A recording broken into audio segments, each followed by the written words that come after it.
retrouver encore ce dimanche pour une nouvelle prédication. Le thème d'aujourd'hui, c'est comment vivre sa vie en étant chrétien. C'est un sujet très intéressant, on se pose souvent la question, et on pose souvent la question aux autres. Nous avons aujourd'hui la réponse avec le révérend, le docteur, pasteur Okeni George. Bonne prédication et à dimanche.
Nous allons poursuivre notre message de la dernière fois que je suis intervenu ici. On a parlé de comment vivre, comment il faut vivre étant devenu chrétien. C'est la suite. Comment il faut vivre.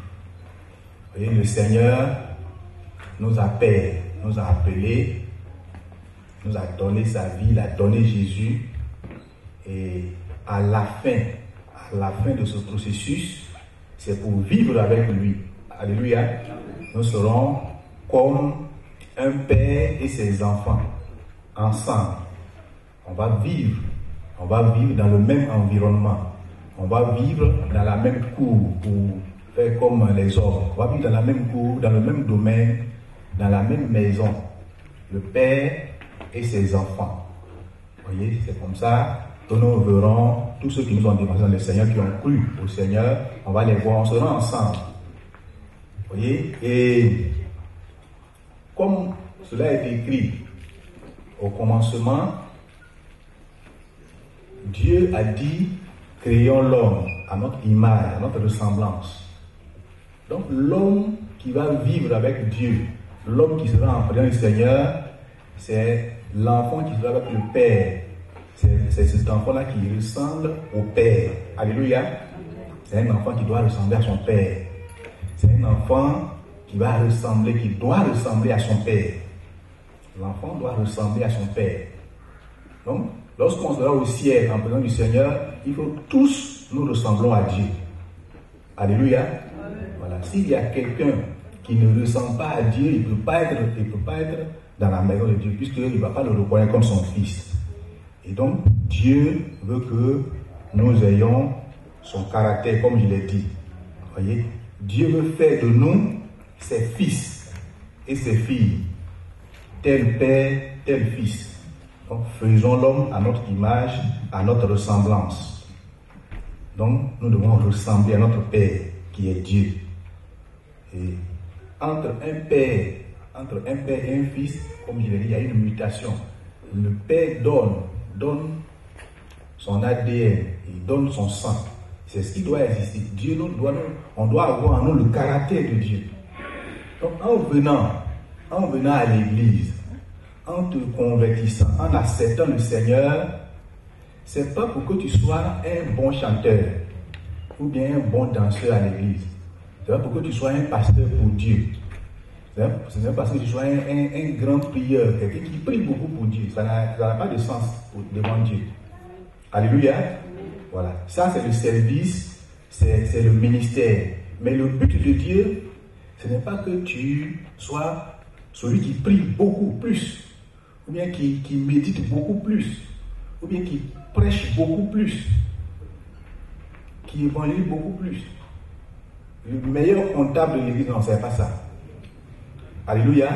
Ce que Dieu veut, c'est que tu lui ressembles. Il faut ressembler à Dieu. Il faut ressembler à Dieu.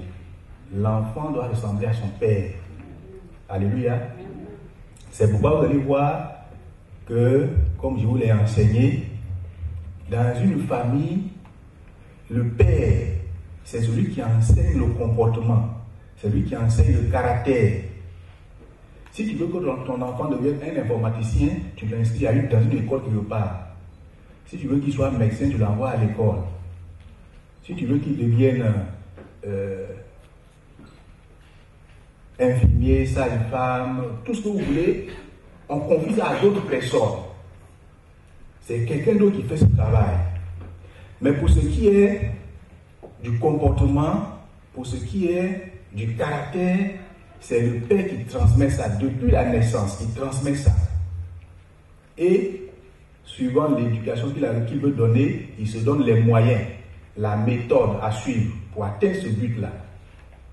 Donc Dieu, c'est l'enseignant, c'est le professeur de notre caractère. Alléluia. Un père, c'est l'enseignant qui enseigne le caractère à son enfant. C'est cela. Si tu veux que ton enfant devienne un professeur d'école, si toi-même tu es du métier, tu peux l'aider. Mais pour les autres disciplines, on va payer ça ailleurs pour donner l'instruction. Mais pour ce qui est du comportement, du caractère, c'est le père qui transmet ça. Et depuis la naissance, il transmet ça. Et lorsque il réussit son travail et que tu lui ressens parfaitement, il est content de toi. Il se réjouit. Ah, mon enfant me ressemble. Et il est prêt à te présenter à son entourage. Ça, c'est mon vrai fils. Ça, c'est mon bon fils. Ça, c'est le fils que j'aime. Parce qu'il croit avoir réussi. Il a réussi. Tu as un bon comportement et il est fier de toi. Alléluia. Donc, un père veut que ses enfants lui ressemblent. Et quand cela est fait, il est très content de sa progéniture. Il est très content. Et c'est ce but-là que Dieu veut atteindre en chacun de nous. Alléluia. Donc en venant ici, c'est pour que chacun puisse avoir le caractère de Dieu. Pour avoir le caractère de Dieu. C'est bien qu'on se retrouve, mais si on ne parvient pas à cela, on ne parvient pas à avoir en nous l'amour qui est Dieu. L'amour vient de Dieu, la justice. Quand ces valeurs ne sont pas en nous, c'est qu'on n'est pas encore fils de Dieu. On n'est pas encore le véritable enfant de Dieu qu'on doit être. C'est pourquoi nous avons des efforts à faire. Et nous devons tout faire pour ressembler à Dieu dans le comportement. C'est ce que Dieu veut. Et depuis la création, c'est ce qu'il dit. L'homme doit être mon image. L'homme doit être mon image. Parmi nous, il y a des blancs, il y a des noirs. Ce n'est pas que Dieu a plusieurs visages. N'est-ce pas? Dieu n'est pas baoulé, il n'est pas français en même temps, n'est-ce pas? Mais c'est pas le comportement, c'est pas le caractère. Dieu n'a pas un nez qui est long et puis plat en même temps, non. Il n'y a pas plusieurs visages. Mais c'est par rapport au caractère, c'est par rapport à sa nature. Et chacun doit avoir le caractère de Dieu. Et chaque jour, nous devons travailler à avoir le caractère de Dieu. Il faut travailler à cela. Alléluia. Les autres sciences, comme je vous l'ai dit, les autres sciences, on apprend ça ailleurs. Mais le caractère de Dieu, c'est Dieu qui transmet ça. Et le souci du Père, c'est que l'enfant se soumette à cela. L'enfant fasse un effort pour accepter cela et ressembler au Père. Et nous devons tous travailler à cela. Alléluia. Voilà. Donc ce n'est pas pour que on vienne, on va passer un petit temps, on va suivre les cours et puis on va nous baptiser et puis Dieu est content de nous. Non, non, non. On peut te baptiser et puis tu peux ne pas avoir le caractère de Dieu. On t'a baptisé et puis il y a quoi après? Rien. Tu n'as pas changé. Tu peux exercer un ministère. Si tu n'as pas changé, il n'y a plus rien. Tu n'es pas fils de Dieu. C'est pourquoi nous allons lire ce texte de 1 Pierre 1.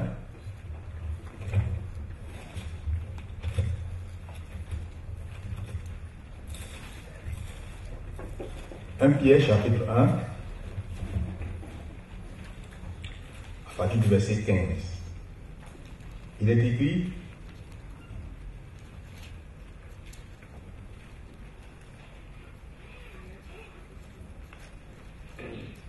Pierre 1, 15. Mais, puisque celui qui vous a appelé est saint, vous aussi soyez saints dans toute votre conduite. Selon qu'il est écrit, vous serez saints car je suis saint. Et si vous invoquez comme Père celui qui juge selon l'œuvre de chacun sans acception de personne, conduisez-vous avec crainte pendant le temps de votre pèlerinage. Alléluia. Amen. Donc, quand tu parviens, lorsqu'on parvient à ressembler à Dieu, à avoir le caractère de Dieu, ce qui nous reste à faire, c'est de marcher dans la crainte. C'est de marcher dans la crainte pendant le temps de notre pèlerinage. Parce que c'est une marche. C'est une marche pour aller vivre avec Dieu. On a maintenant le caractère de Dieu. On ressemble à notre Père. Donc, Dieu maintenant nous donne le temps de marcher, de vivre. C'est un pèlerinage, c'est une marche, c'est un cheminement pour aller jusqu'à la fin. Et ça doit se faire dans la crainte. Ça doit se faire dans la crainte. Lorsque tu travailles à avoir le caractère de Dieu, c'est bien. Maintenant, la suite, c'est de marcher dans la crainte de Dieu. Tous les jours, marcher dans la crainte du Seigneur. Alléluia. Il faut marcher dans la crainte. Il faut servir Dieu dans la crainte. Il faut le servir dans la crainte. Parce que tu as maintenant le caractère de Dieu. Selon le psaume 2, le psaume chapitre 2.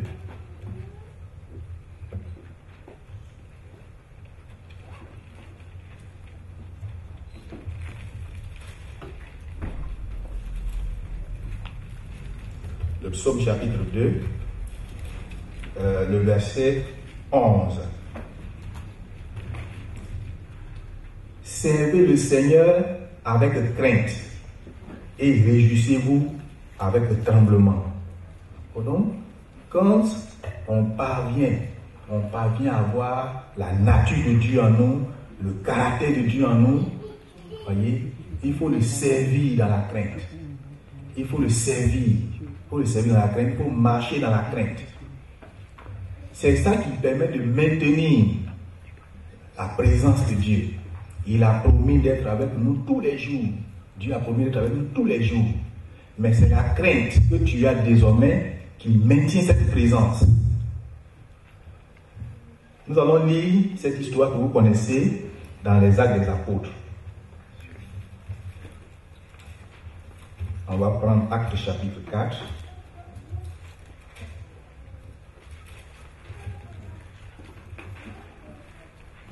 Actes chapitre 4.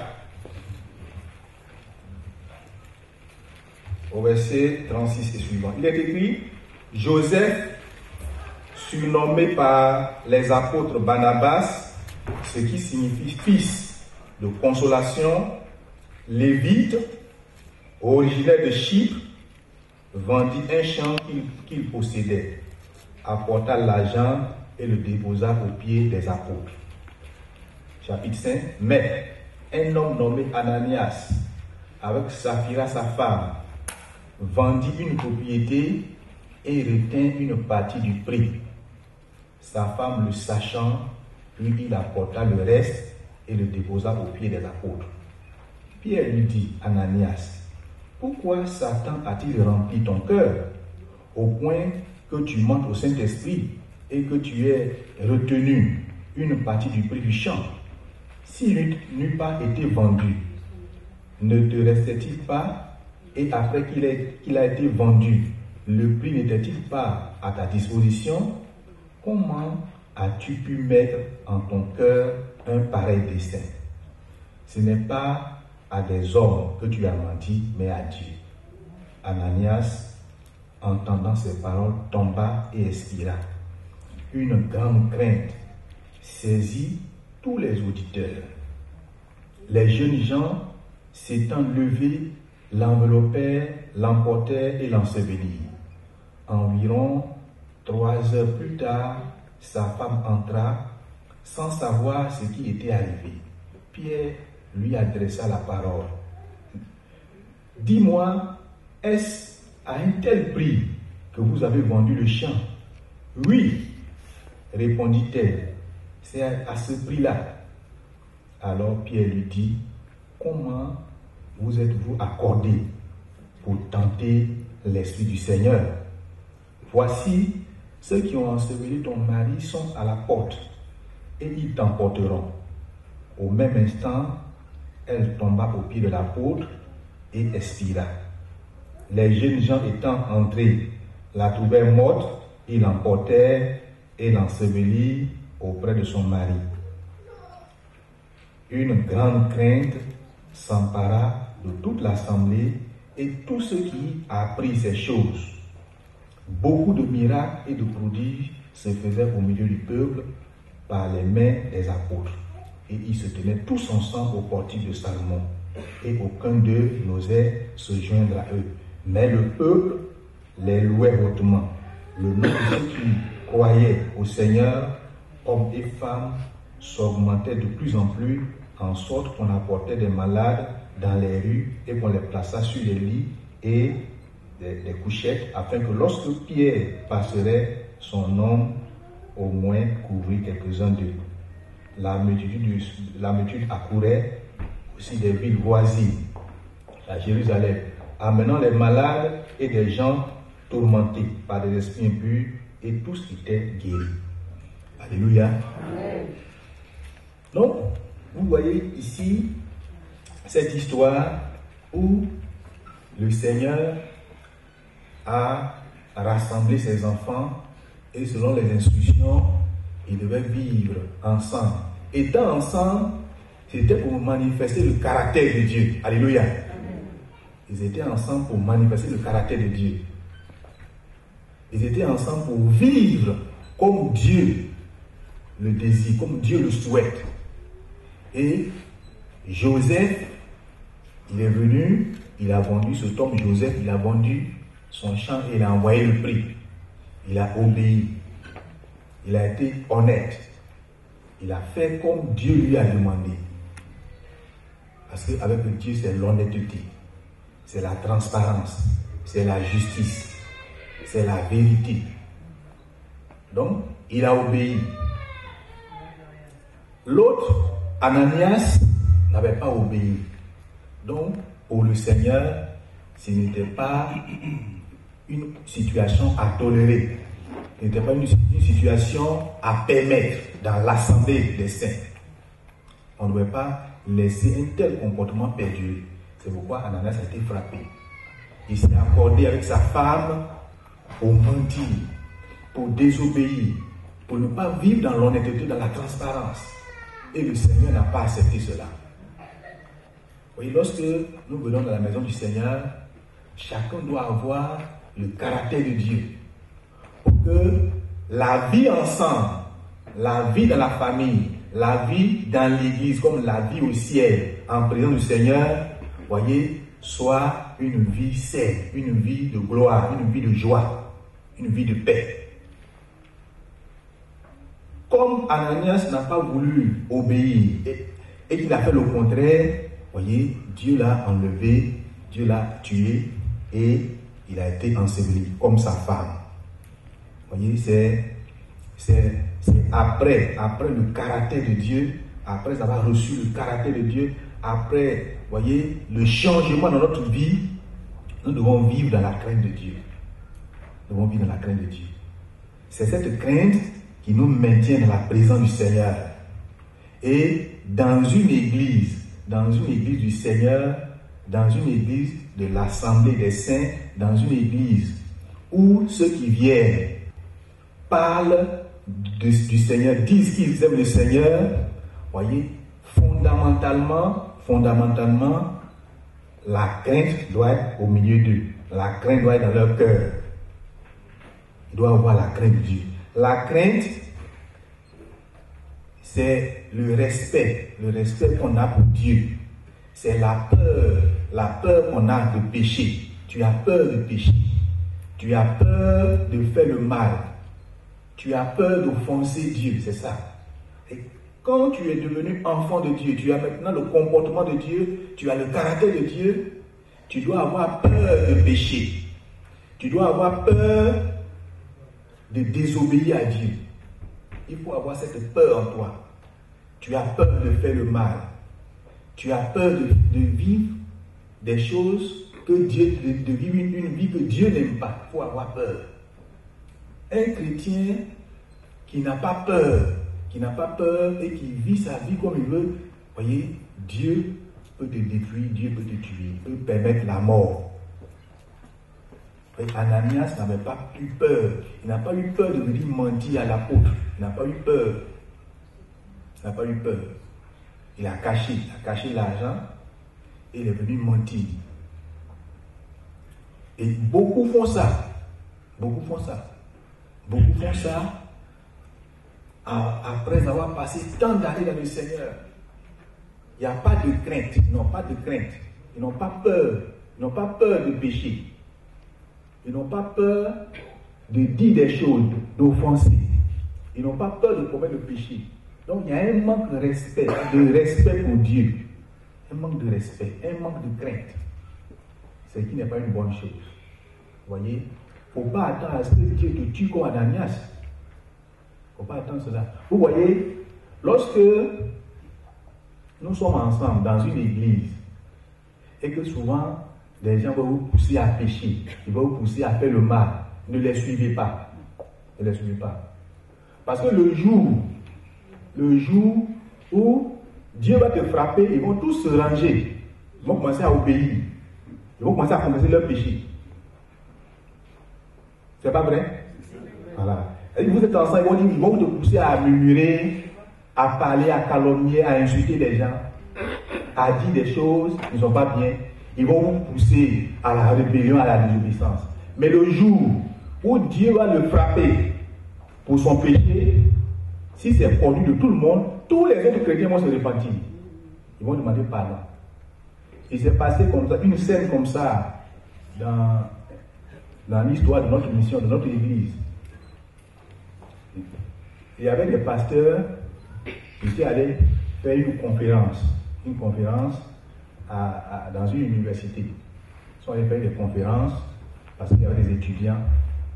Donc, le conférencier parlait, il expliquait les choses, il parlait de Dieu, c'était de l'évangélisation. Et les étudiants qui étaient assis, il y a un qui a dit, on a lancé l'appel pour qu'ils acceptent le Seigneur. On a lancé l'appel. Son ami voulait se lever, il a touché, il n'en peut pas aller. Comment toi aussi, tu vas te laisser passer le soleil? Ils sont venus parler, ils vont les laisser. Toi, tu vas te donner dans cette affaire, tu vas aller faire quoi dedans? C'est les pasteurs, ça c'est les aventuriers, c'est les opportunistes. Il ne faut pas aller. Il dit non, je suis touché parce qu'il a dit cela, je vais aller me donner. On a lancé l'appel pour qu'il vienne devant accepter le Seigneur. Son ami lui dit, il ne faut pas partir. Donc il est resté là. Et puis, on a lancé l'appel. Bon, ceux qui pouvaient venir sont venus. Mais lui, il n'est pas venu parce que son ami lui a dit, il ne faut pas partir. À la fin du programme, il devait maintenant partir à la maison. Lorsqu'il traversait la route, les deux se sont engagés et puis il y a une voiture qui venait. Quand la voiture venait, l'autre, il a vu, l'autre n'a pas vu. Celui qui voulait aller se donner, et puis l'autre l'a maintenu là, lui n'a pas vu. Donc c'est lui que la voiture a fauché. Et puis il est tombé, il est mort. Son ami est revenu, il a couru pour aller chercher les pasteurs. Celui qui ne voulait pas qu'il le retenait, il a couru pour aller chez les pasteurs. Pour dire, je veux accepter Jésus. Je veux donner ma vie au Seigneur. Et son ami est mort. Lui, il est venu accepter le Seigneur. Pourtant, dans la salle de conférence, c'est lui qui lui disait de ne pas partir. Mais il a écouté son ami. Et la scène s'est terminée comme ça. L'autre est mort sans avoir connu le Seigneur. Il voulait le faire, mais son ami l'a empêché. Vous voyez, lorsque vous lisez la suite de l'histoire de Ananias et Saphira, les gens qui ne pouvaient pas se convertir après sont venus nombreux, hein, n'est-ce pas? L'église est remplie, là, les pieds étaient débordés maintenant. On dit, le bruit court partout. Eux, ils ont menti, Dieu les a frappés. On dit, allons à l'église maintenant. C'est après la loi. Et donc, les gens venaient maintenant se convertissaient. Les gens viennent se convertir maintenant. Ils viennent nombreux. Alléluia. La gloire de Dieu était telle que, quand Pierre passe, son nom même guérit les gens. Et les gens venaient de partout maintenant. Or, avant ça, voyez, ça ne leur disait rien. Ça ne leur disait rien. Si tu vis dans le péché, c'est comme ça, Dieu va t'utiliser. Tu vas utiliser ta mort pour sauver des vies. Au lieu que tu sois sauvé, il va te tuer pour que d'autres se convertissent. Parce que tu écoutes la parole de Dieu. Tous les dimanches, tu écoutes, mais tu ne changes pas. Depuis que tu es converti, on ne fait que te parler, répéter les mêmes choses. Tu ne changes pas. C'est toi qui es derrière tous les faux coups dans l'église. Tous les mensonges, tous les paroles de l'église, tu es dedans. Tu ne veux pas changer. Mais jusqu'à quand Dieu va régler ton problème? Il va t'utiliser pour la conversion des autres. Là, il va te frapper de mort. Et puis tout le monde, aux yeux de tout le monde. Et puis les gens se rendent compte, donc quand on pêche, là, Dieu nous tue. Ils vont dire, Seigneur, pardonne-moi. Il ne veut pas mourir comme le frère. Il ne veut pas mourir comme la sœur. C'est pourquoi, pendant que tu écoutes la parole de Dieu, c'est l'occasion pour toi de donner ta vie au Seigneur. Quand tu t'entêtes, quand tu dures dans le péché, quand tu ne veux pas changer, tu seras cette victime dont la mort va servir à l'éclosion, à la propagation de l'évangile. C'est cette mort-là qui va amener les gens au salut. Dieu veut nous transformer et il veut que nous vivons dans la crainte. C'est pourquoi ne considère pas ta position d'ancien dans l'église. Je suis un ancien, et puis tu es là, tu fais tout ce que tu veux. Les anciens qui volent, qui mentent, qui cherchent des femmes en cachette. Dans le métro, on ne peut pas les maîtriser. Dans le bus, là, on ne parle pas. Ils vont parler de la vie de l'église. Ils vont parler des pasteurs. Ils vont parler de tout ce qu'ils n'ont pas vu. Ils vont mentir. Et puis ils viennent, ils confessent les péchés maintenant. Et puis ils disent, Seigneur, pardonne-moi. Et ils sont après ça, ils retournent la même chose. Jusqu'à quand? Jusqu'à quand on va vivre de cette manière? Jusqu'à quand? Jusqu'à quand on va faire ça?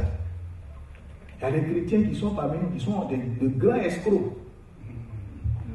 Il est converti il y a 20 ans. Et il est encore un grand escroc. C'est lui qui escroque l'argent en ville. C'est lui qui ment. Il trompe les gens pour prendre leur argent. C'est lui qui aide les gens à aller faire des avortements. Et puis il est dedans. Ça ne lui dit rien. Ce qui est sûr, le pasteur a parlé, il a vu de parler pour lui, il fait ce qu'il fait pour lui aussi.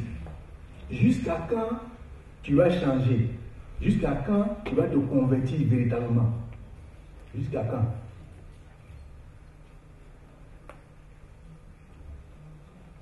Alléluia. Amen. Voilà.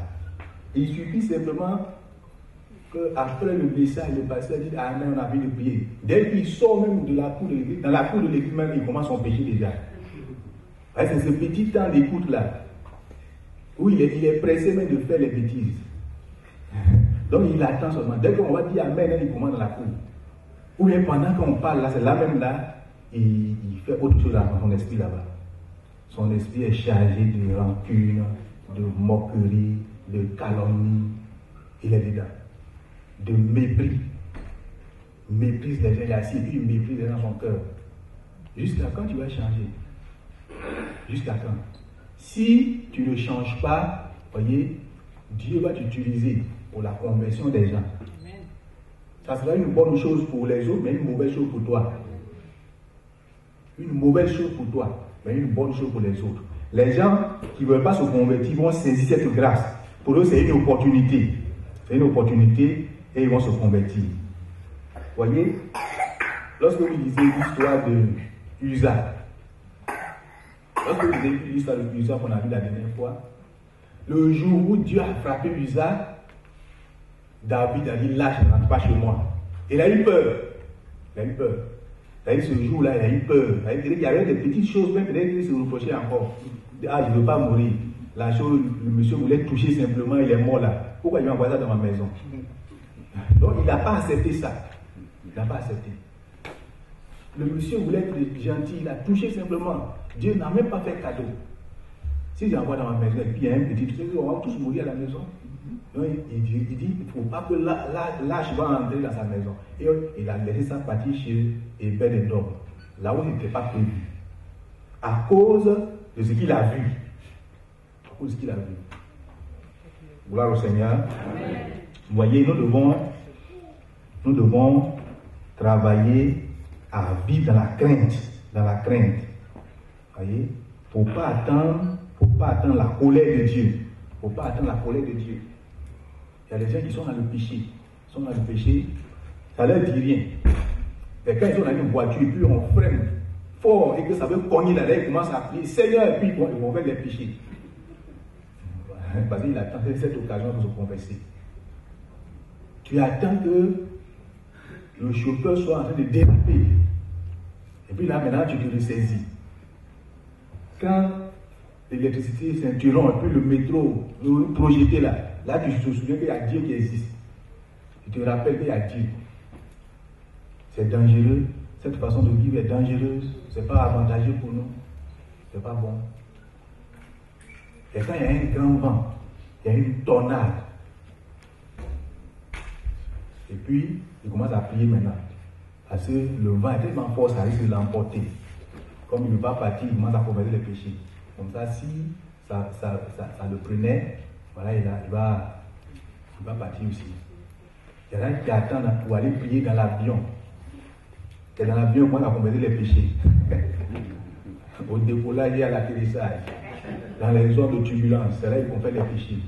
Tu vas laisser tes péchés, tu attends zone de turbulence. Tu attends l'atterrissage pour commettre tes péchés. Parce que tu as peur en ce moment-là. Tu as peur. Mais ce n'est pas comme ça. C'est pas comme ça.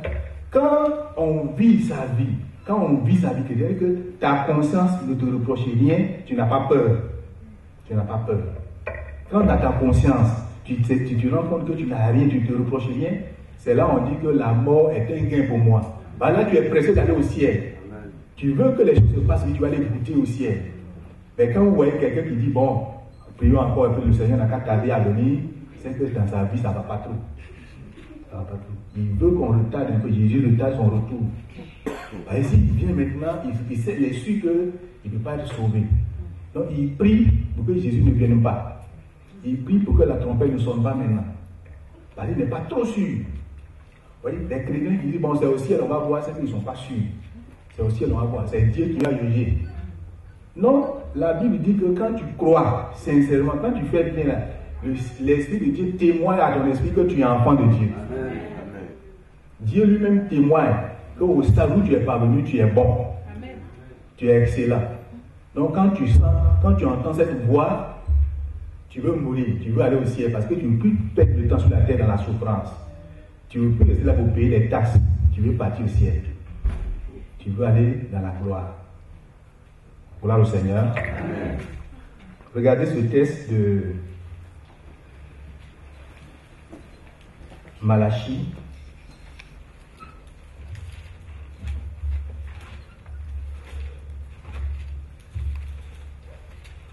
Malachie chapitre 3.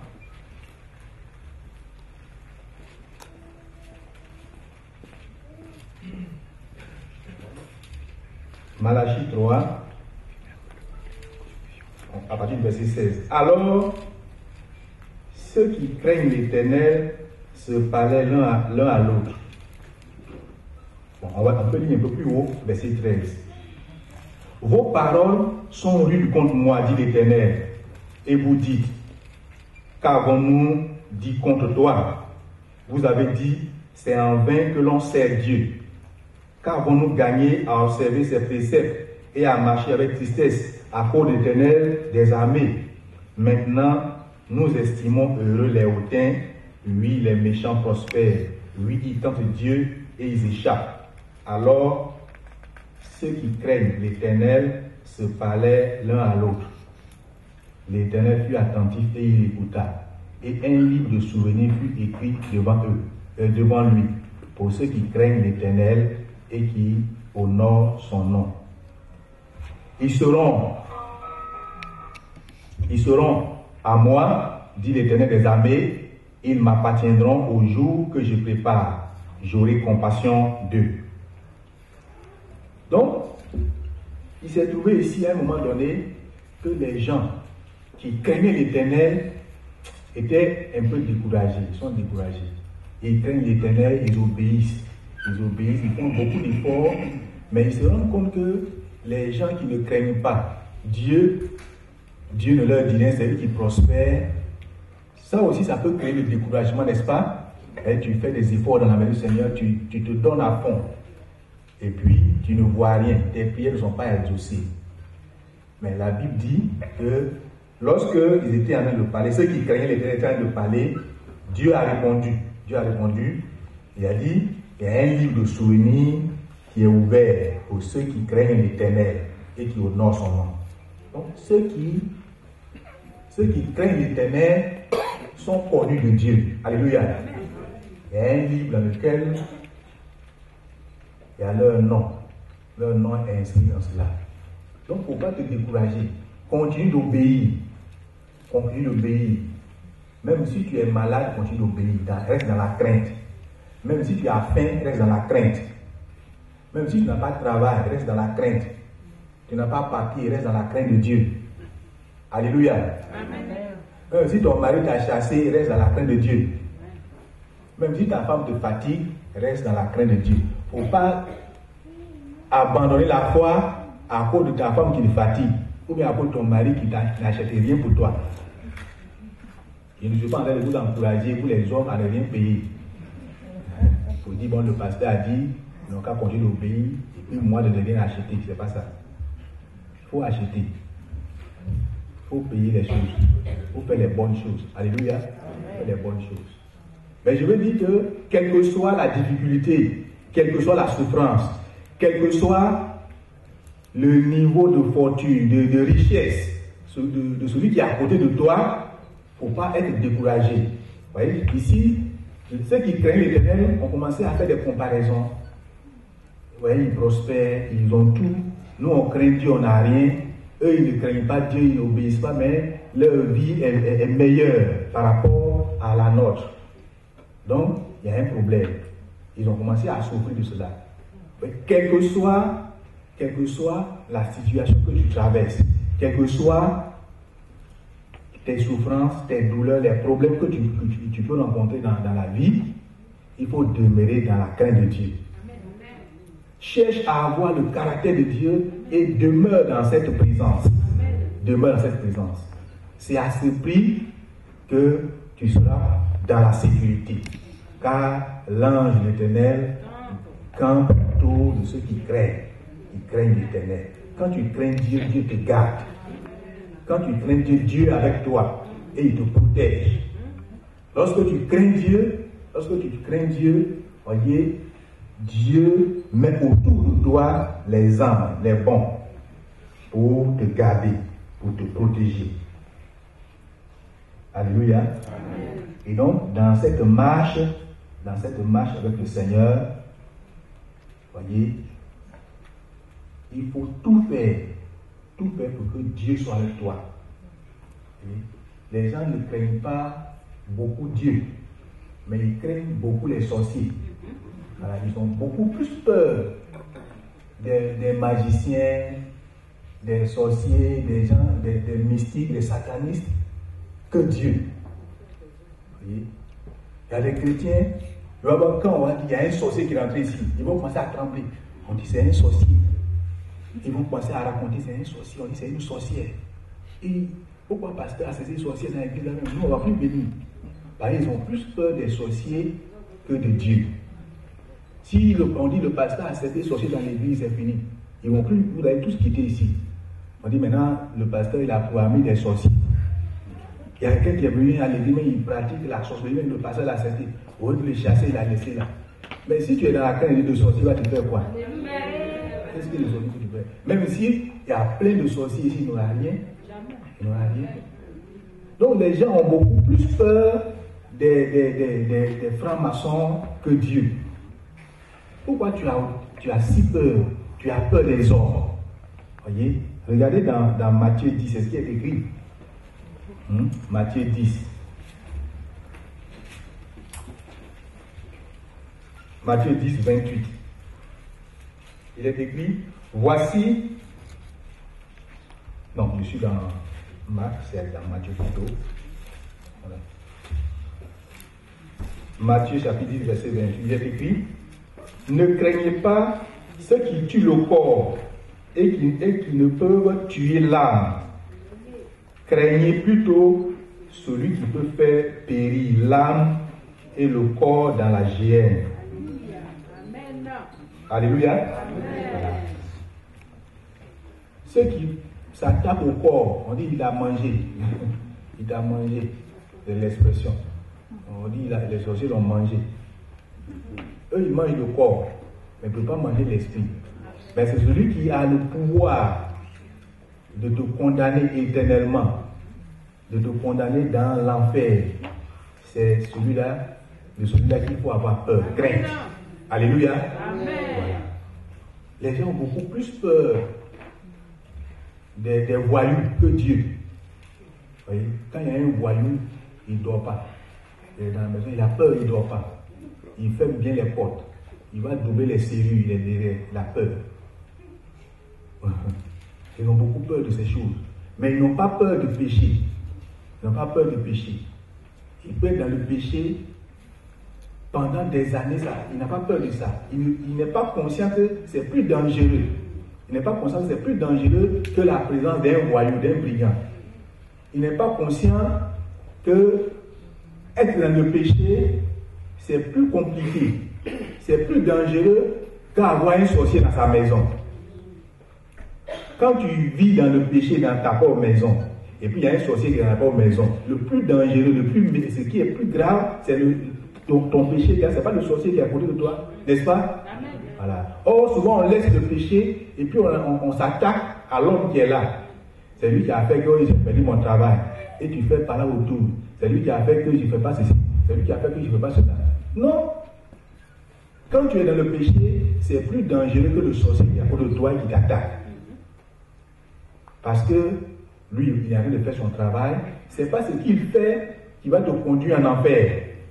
C'est pas parce qu'il t'a attaqué que tu vas aller en enfer, non. Mais c'est parce que tu as péché que tu vas aller en enfer. Donc les attaques des satanistes ne peuvent pas nous envoyer en enfer. Ils font leur travail. Ils peuvent te couper une main. Ce n'est pas ça qui va t'enlever la grâce de Dieu. Ils peuvent te couper une oreille. Ce n'est pas ça qui va enlever le salut pour toi. Ce n'est pas ça. Mais c'est le péché que tu commets qui est plus grave. C'est le péché dans lequel tu vis qui est plus grave. Et pour un ancien, pour quelqu'un qui s'est converti et qui demeure dans ces choses, il se met dans une position difficile. Quand tu perdures dans le péché, quand tu dures de longtemps dedans, l'esprit te dit que tu as péché. Et puis tu ne fais pas d'effort pour te repentir. Quand tu demeures dans cela, voyez, ça devient compliqué, c'est une position compliquée. C'est à ce moment-là que Dieu va t'utiliser pour amener les autres à la conversion. Comme toi, tu ne veux pas te convertir, il va te sortir de sa présence et utiliser d'autres personnes. Il ne voudrait pas, il ne souhaiterait ça pour quelqu'un parmi nous. Alléluia. Donc il faut travailler. Il faut travailler à ton salut. Il faut travailler à avoir le caractère de Dieu et à vivre dans la crainte. À vivre dans la crainte de Dieu. Il y a un test. Il y a un test que j'aime beaucoup. On va lire ça et nous allons conclure. Le test se trouve dans Job. Un livre de Job. Job chapitre 34.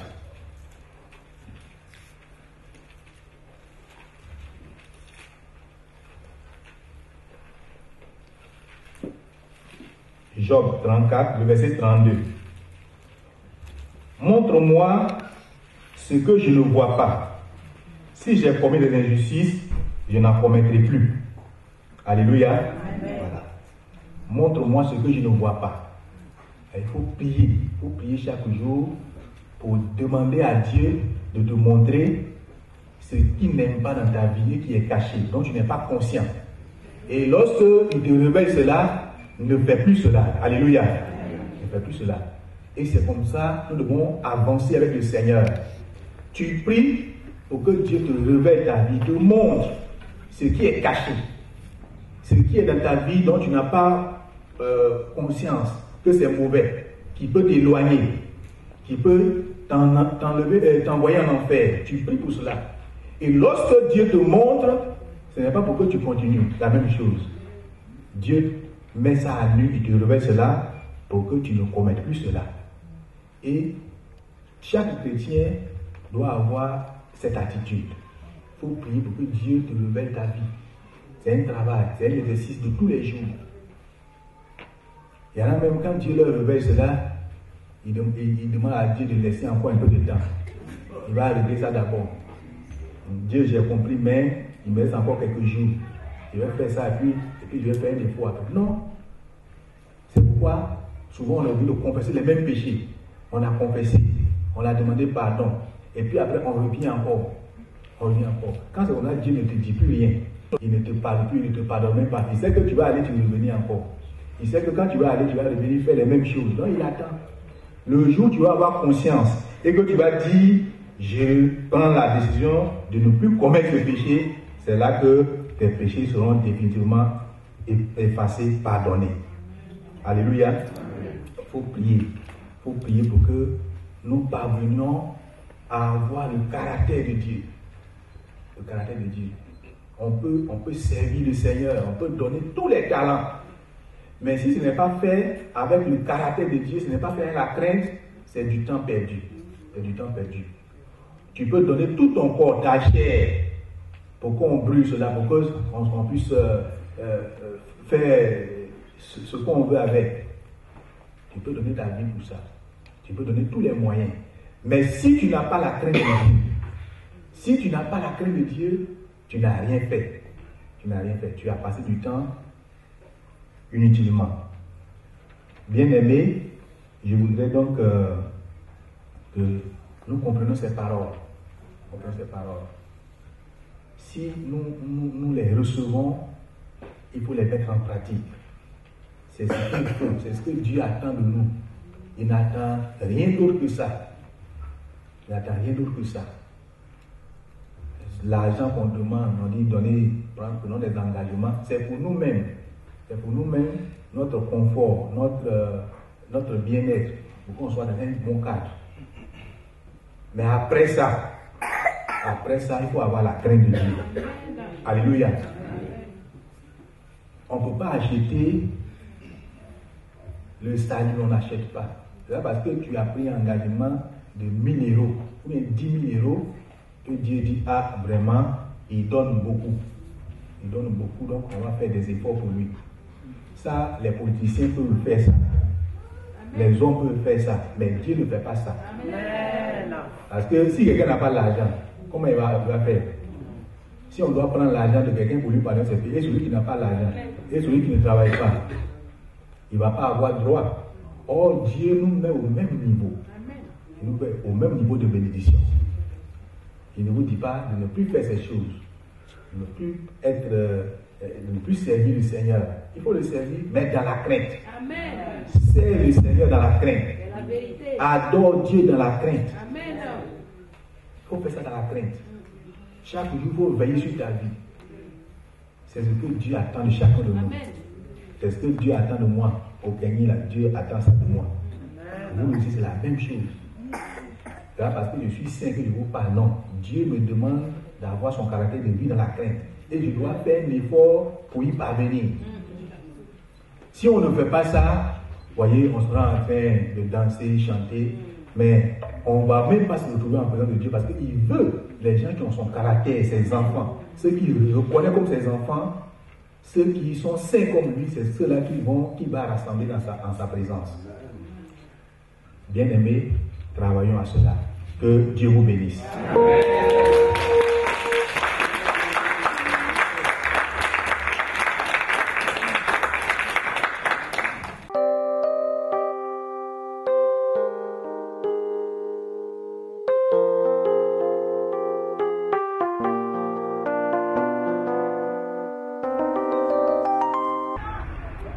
J'espère que vous avez été édifiés par ce message et je vous dis donc à bientôt, à dimanche prochain. Que Dieu vous bénisse. Au revoir.